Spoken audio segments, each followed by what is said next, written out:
আসসালামু আলাইকুম সবাইকে।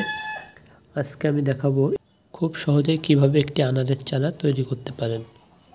তো যেহেতু আনারের গাছের মোটামুটি ভালোই দাম, তো আমরা এই ডালগুলো ছেটে ফেলে না দিয়ে এখান থেকেই খুব সহজে আমরা চারা তৈরি করে নিতে পারি।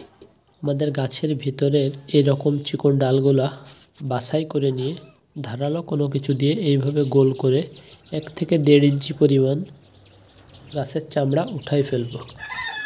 এই কাজটি খুব সাবধানতার সাথে করব, যেন গাছের শক্ত যে অংশটুকু আছে ভেতরের কাঠ অংশ এটুকু খুব বেশি পরিমাণ আঘাতপ্রাপ্ত না হয়।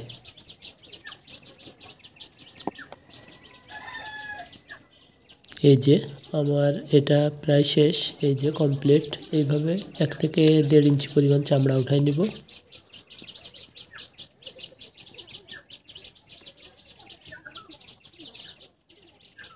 গুটি কলম করার ক্ষেত্রে অবশ্যই পলিথিন লাগবে।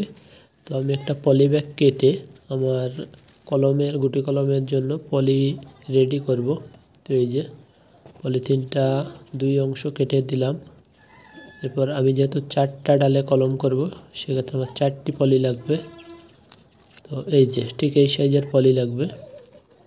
এরপর মাটি লাগবে, মাটিটা প্রস্তুত করে নিচ্ছি গোবর এবং মাটি দিয়ে। এখন এটাকে ঝুরঝুরে করার পর একটু পানি দেব,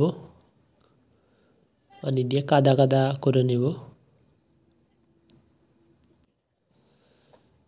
এই যে আমার কাদা প্রায় প্রস্তুত হয়ে আসছে। এটা খুব বেশি শক্তও করব না, আবার খুব বেশি নরমও করব না। এটা ডালে দেওয়ার পর যেন ডালে লেগে থাকে ঠিক এমনভাবেই প্রস্তুত করে নেব। এই যে আমার 4টে ডালের জন্য কাদা প্রস্তুত করে নিলাম। এখন এই কাদাটুকু আমি এই চিকন ডালে এইভাবে করে বসাবো। এই যে গোল করে ঠিক যতটুকু জায়গা থেকে আমি গাছের চামড়া উঠাইছিলাম ওই জায়গাটুকুতেই এই কাদাটুকু দিয়ে দেব।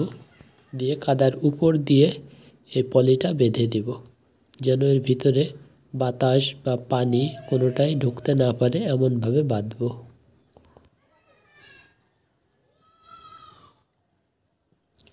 আপনাদের একটু দেখাই ক্লোজ করে।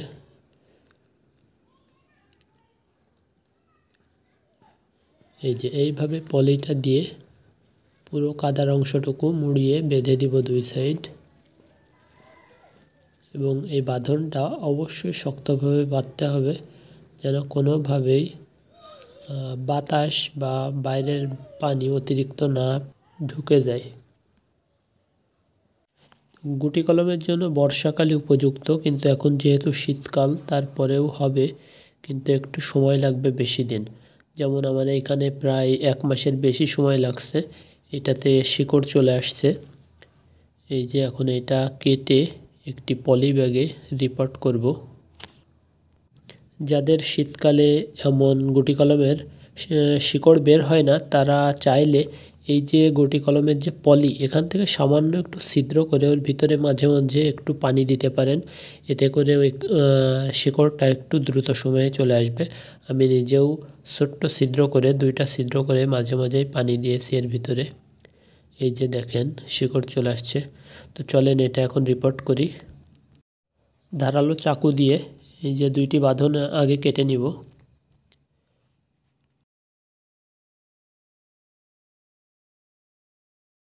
আমার এখানে মাটি প্রস্তুত করা হচ্ছে গোবর সার আর মাটি, এই 2টা মিক্সড করে। তো এটা হচ্ছে 6 বা 8 পলি, আমার এক্স্যাক্ট খেয়াল নাই। তো আমি এখানে ঝুরঝুরে মাটি এবং গোবর যেটা মিক্সড করা ছিল এটা দিয়ে দিব।